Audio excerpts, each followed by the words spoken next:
Coming up on MuscleCar, old Blue Hair grows some teeth. Our sleeper Nova gets the LS motor and headers and disc brakes. Later, we'll see what one collector calls the ultimate factory muscle car.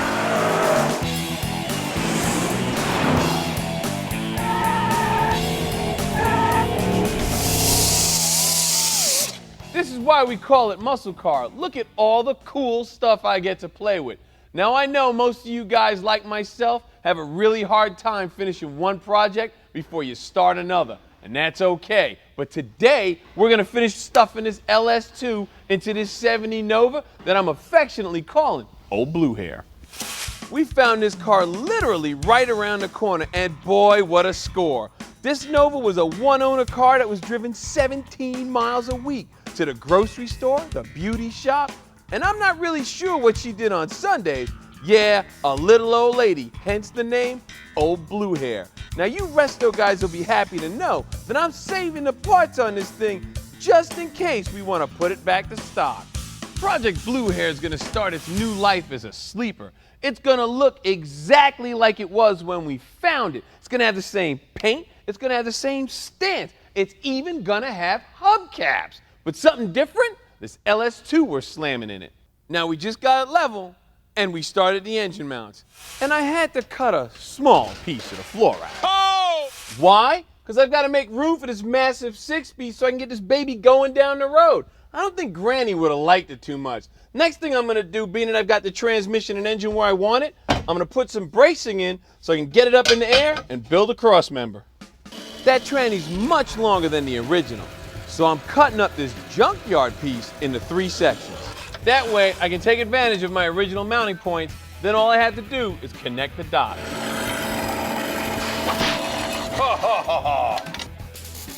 Now I was tempted to show off and Fab went out of some stock, but this is much easier to do. Time to yank out the engine so as I can finish up the engine mounts. And now I'm going to address this 36-year-old suspension. I'm going to use these 120 wall DOM tubular upper and lower control arms from Detroit Speed and Engineering.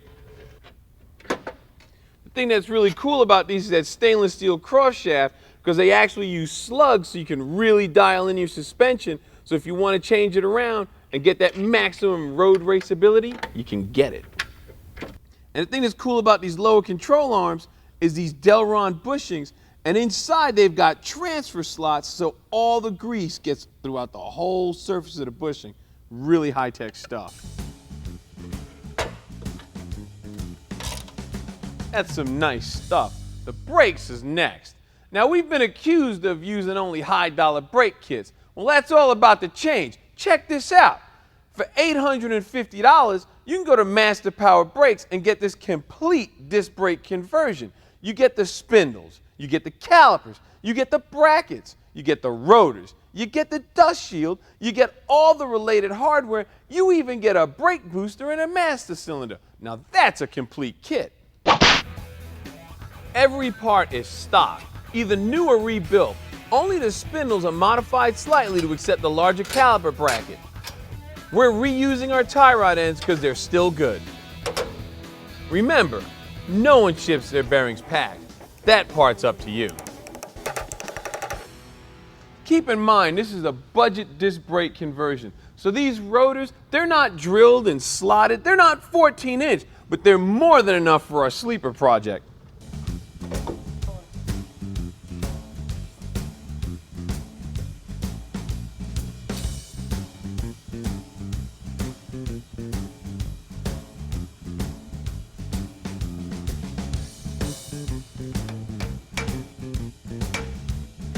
So far, everything's going together real nice. Nobody likes surprises. Just when you think it can't get any better, it does. They give you a proportioning valve, the bracket to mount it. They even give you the fitting for the back of the intake manifold and a hose. But I'm going to hold off on installing all of that because I want to make sure when I put the engine back in, I'm not reaching over everything to get the headers on, and I got plenty of room. But you're going to see that later on in the show. Next on Muscle Car, big engine in a small car, but Lou's gonna make it all fit.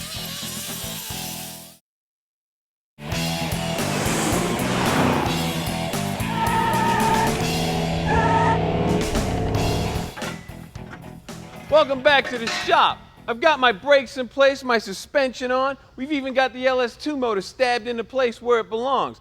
Now, there's a few header companies that make headers for this application, but being that I got impatient and made my own engine mounts, I have encountered a small problem. My headers don't fit. That's okay. I've got a solution. And here it is. A lot of your header companies will sell you just the flanges so you can build your own headers. We got ours from Hooker, and they like to use 3/8 mild steel, and it gives you a nice sealing surface and prevents warpage. But this is only the start. Now, they sell weld-up kits, but I prefer to get all my own stuff. But when you do that, you got to make sure that you order everything you need, like collectors, reducers. If you're going to run O2 sensors, you got to have it. I prefer these J-bends because you've got the 180-degree bend, so whatever angle you need, all you got to do is cut it. I'm going to start by putting a 1/4-inch washer between the flange and the block. And the reason why you do that is you want the header tube to fit flush against the block. I'm starting in the rear, hugging the engine as much as possible. Remember, no matter what tool you use, the squarer the cut, the easier to work with. Now underneath, I like to take a piece of tubing so I can get a visual on where everything's going to go, and then I'll tack the collector in place so I know where each tube needs to fall. It's a simple matter of visualizing where you want the tubes to go and then how to get them there. I'm using these alignment rings. The thing that's really neat about them is that they provide nice smooth flow on the inside. This way if you have a gap, you don't have a bunch of wire in there. And they'll hold your tubing up. I'm just tacking everything in place for now, because we might have to make some changes. I hope not, but I might.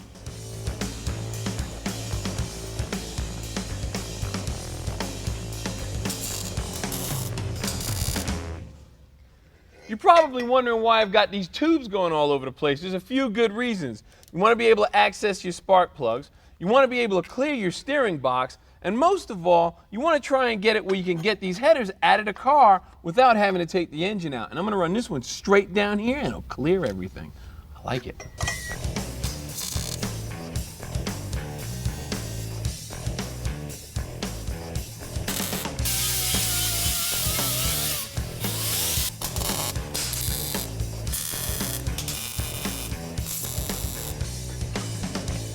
Now you gotta be careful not to break any of the tacks. Oh yeah, there it is, there it is. Another successful job. You need to take everything off the flange so you're able to weld up your tube. I prefer to use a TIG welder. It's easier to control, so there's less chance of burning a hole.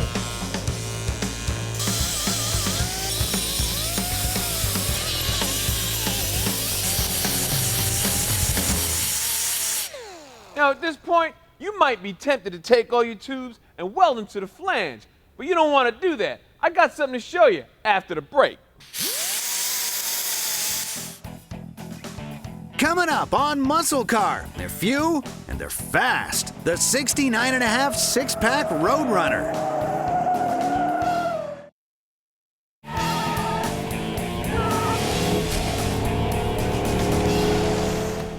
Some people say that the 69.5 440 six-pack Roadrunner is the ultimate muscle car just because of the way it came out of the factory, and we're going to show you one.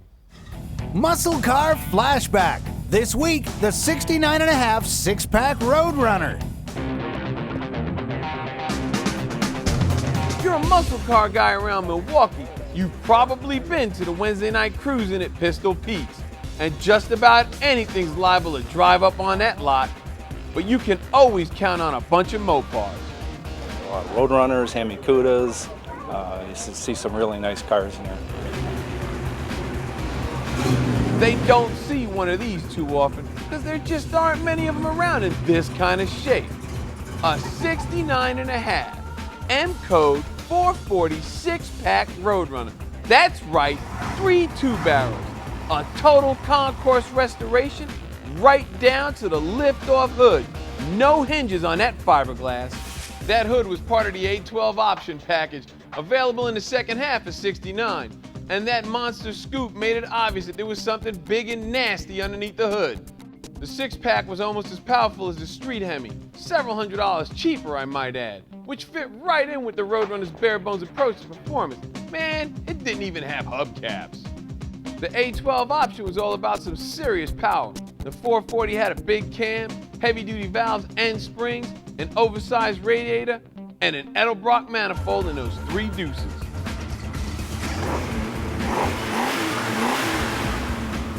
Chrysler started putting this setup in their B-bodies in the spring of '69. Plymouth called it a 6-barrel, but nobody says that. It's the 6-pack.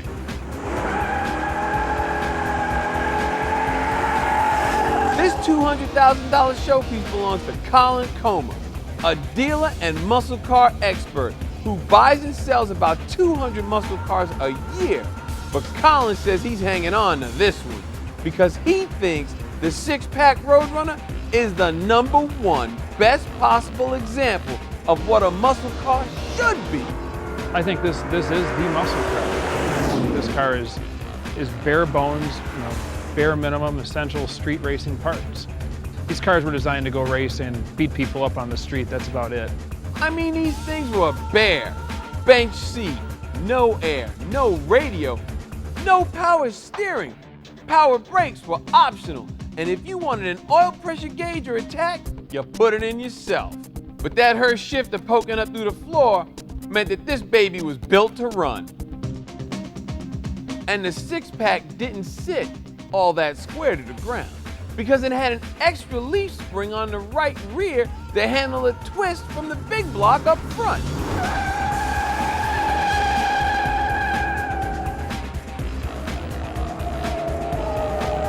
And with the cart springs in the back, drum brakes standard all the way around, this thing rode like a truck, and it turned like one too. But who cares? The 6-pack was meant for one thing, going in a straight line. You could drive one of these babies off the showroom floor, run high 12s with brand new stock tires on it. Chrysler only made about 1,400 6-pack Roadrunners before the '70 model came along. I mean, they put these cars out there on the street. Guys were, whooping butt. All cars are like instruments, I guess, and muscle cars are like a crappy set of drums. You really pound on them.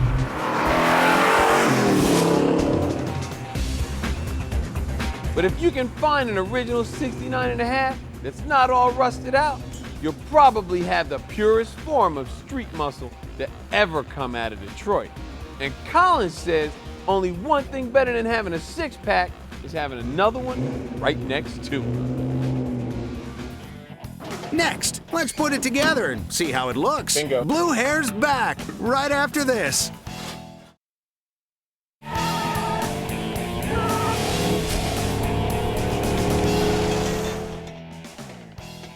Hey, we're back on our custom headers for Project Blue Hair. We started out with a couple of flanges and a bunch of J-bends. Then we cut them up. We tacked them up to fit. Then we disassembled them to weld up the tubing. Now, you don't want to weld your headers up on the table over there because the heat could distort your tubing. So what I did was I mounted my flanges back on the engine, and now I'm test fitting everything. If they fit your collector and they still mount flush with your heads, you can take them out and weld them up. Check it out, we're almost home. Now make sure your welds come up above the flange so you have enough to surface. So far, the tools needed for this header build, you probably have in your garage. But for this step, you gotta use a belt sander. It's worth a trip to the machine shop to get this done right. Well, there you go. A bunch of J-bends and a whole lot of time. You can build yourself a set of headers. If I had more time, I'd fill all this in and make them nice and purty. Now on the passenger side, we had a header that almost fit, and we got lucky, so we cut it right here, and we fabricated the bottom half. Time to finish the brakes. If you remember, I had to wait till I got my headers in to install this, and that was because I needed to make sure I had enough clearance, which I do. If you feel it's too close, you can always make a heat shield. This massive power brake kit came with a proportioning valve. Even though this Nova didn't have one, this hookup's pretty simple.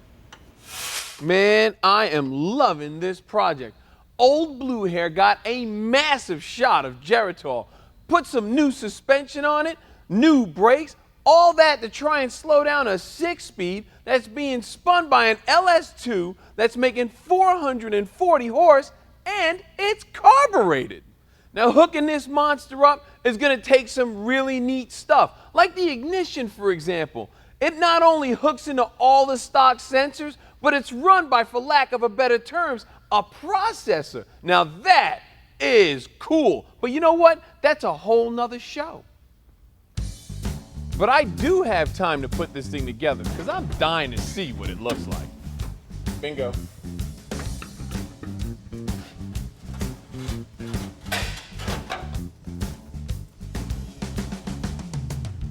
Well, the old Nova looks like a little old lady would still be driving it, and that's the look we were going for. But there's still some issues that need to be dealt with, like the rear end. I'm thinking maybe a 9-inch just because you got plenty of gear selections, but the amount of fabrication it would take to put one of those in, it'd be a lot. I could go with a 12-bolt because that's what they came with from the factory.